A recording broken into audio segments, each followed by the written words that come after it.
মাত্র ২ কাপ আটা আর ১টি পাকা আম দিয়ে এমন মজাদার বড়া পিঠা তৈরি করা যায় তা না দেখলে বিশ্বাসই করবেন না। বাইরে হালকা মুচমুচে, ভেতরে নরম আর আমের অসাধারণ স্বাদ। আজকের রেসিপি দেখে আপনি আপনাদের সবাইকে স্বাগতম। আশা করি সবাই ভালো আছেন। আজ আমি আপনাদের সঙ্গে শেয়ার করব পাকা আম দিয়ে খুব সহজ ও সুস্বাদু বড়া পিঠার রেসিপি।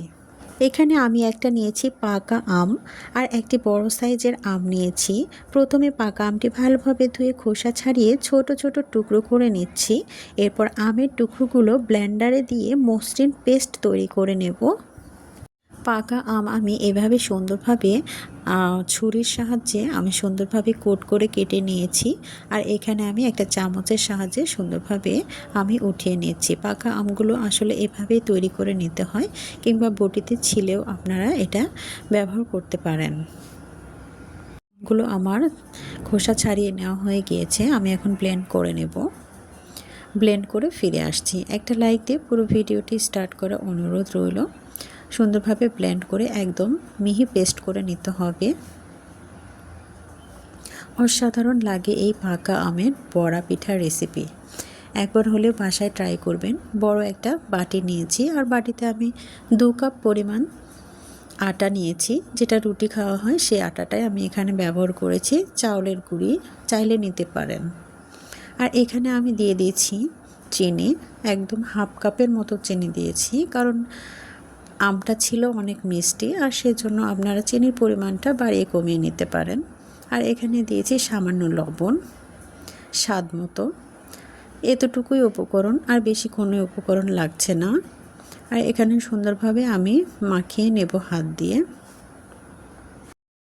অনেক সুন্দর ও মসৃণভাবে এগুলোকে মাখিয়ে নিতে হবে, একদমই নরম করে নিতে হবে।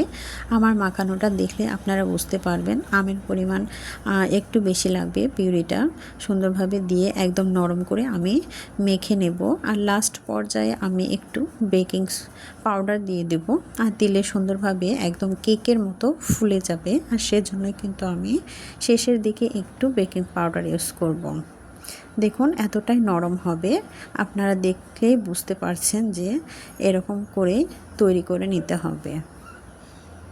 খুব সহজেই কিন্তু এটা তৈরি করা যায়। এখানে আমি 4 ভাগের 1 ভাগ পরিমাণ আমি বেকিং পাউডার দিয়েছি, বেশি দেওয়ার দরকার নেই। এখানে এতটুকু দিলেই চলবে। আর এখানে সুন্দরভাবে আমি আবারও মিক্সড করে নেব।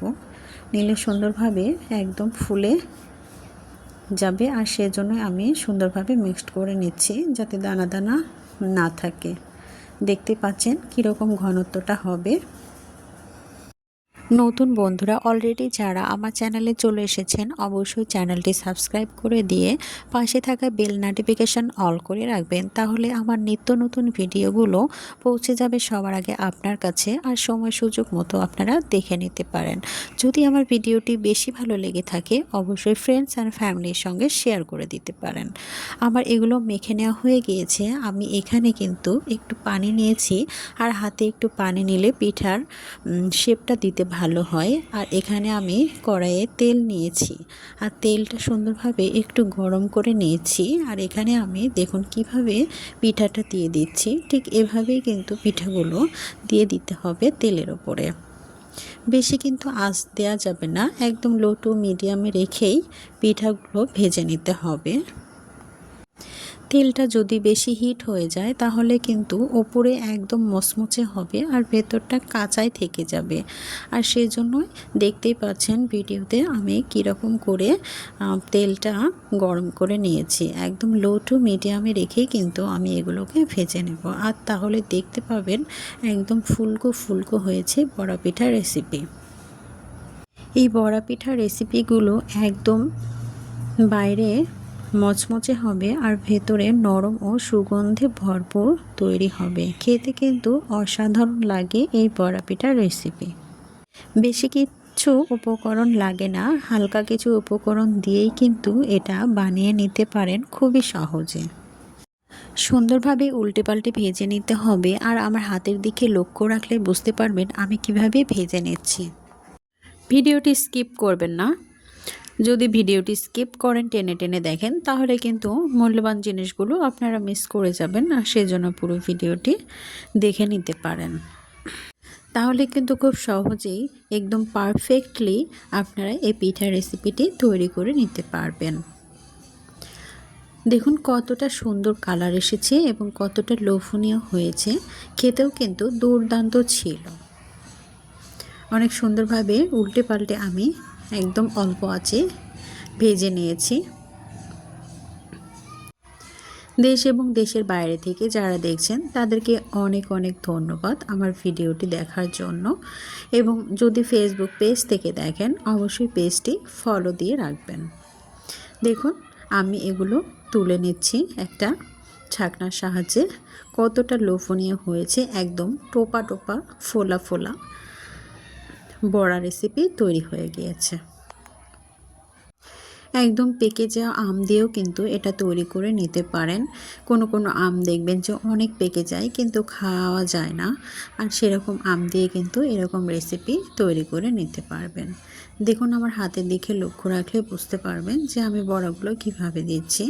একটু আমি হাতে পানি নিয়ে নিয়ে কিন্তু এই বড়াগুলো দিয়ে দিচ্ছি, না হলে হাতের সঙ্গে লেগে যায়। আবারও সুন্দরভাবে দিয়ে আমি এগুলোকে অল্প আঁচে ভেজে নেব একটু সময় নিয়ে। প্রথম ব্যাচের বড়াগুলো যেভাবে ভেজে নিয়েছি, দ্বিতীয় ব্যাচের বড়াগুলো আমি সেভাবেই সেম প্রসেসে ভেজে নেব।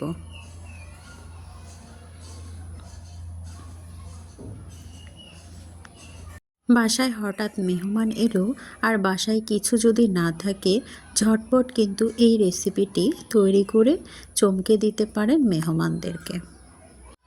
ঝটপট মেহমান বসিয়ে এই নাস্তাটি তৈরি করে নিতে পারবেন। খুবই সহজ এবং অল্প উপকরণে দিয়েই এটা তৈরি করা যায়। দেখুন আমার বড়া রেসিপিগুলো দিয়ে দিয়েছি। এখন হালকা তেলে আমি এগুলো একটু নেড়ে চেড়ে ভেজে নেব। চুলার আঁচটা লো টু মিডিয়ামে রেখেছি, আর রেখে সুন্দরভাবে আমি ভেজে নিয়েছি। আর দেখতেই পাচ্ছেন কতটা টোপা টোপা ফুলে একদম ডাবল হয়ে গিয়েছে বড়াগুলো। আর ভেতরে কিন্তু অনেক ফাঁপা, একটা ভেঙেও দেখাবো আপনাদের কেমন হয়েছে ভেতরটা। খুবই সুন্দর হয় খেতে, আপনারা অবশ্যই বাসায় ট্রাই করবেন, খুবই ভালো লাগবে। কাঙ্ক্ষিত কালার না আসা পর্যন্ত আমি সুন্দর করে অল্প আঁচে ভেজে নিয়েছি। দেখুন আমার সুন্দর গোল্ডেন একটা কালার চলে এসেছে, আর তখনই আমি এগুলোকে ছাকনা দিয়ে উঠিয়ে নেব। দেখুন কতটা লোভনীয় হয়েছে, একদম ফোলা ফোলা টোপা টোপা হয়েছে। ভিডিওটি যদি সামান্যতম ভালো লেগে থাকে, কোনো না কোনো অংশে যদি ভালো লেগে থাকে, অবশ্যই লাইক কমেন্ট শেয়ার করবেন এবং এই চ্যানেলের সাথে থাকবেন। আপনারা উৎসাহিত দিলে আমি আরও ইউনিক ইউনিক রেসিপি নিয়ে আসার চেষ্টা করব। দেখুন কতটা লোভনীয় হয়েছে, দেখতে যতটা সুন্দর খেতে কিন্তু তেমনটাই দারুণ ছিল। একটা আমি আপনাদের ভেঙে দেখাবো ভেতরটা কতটা ফাঁপানো হয়েছে আর জালিদার হয়েছে। সকলে ভালো থাকবেন, সুস্থ থাকবেন, সকলের সুস্বাস্থ্য কামনা করে এখানে বিদায় নিচ্ছি। আবারও দেখা হবে নেক্সট কোনো ভিডিওতে অন্যরকম রেসিপি নিয়ে। সে পর্যন্ত সবাই ভালো থাকবেন, আমার জন্য দোয়া করবেন। সকলের জন্য আমার দোয়া রইল। আল্লাহ হাফেজ।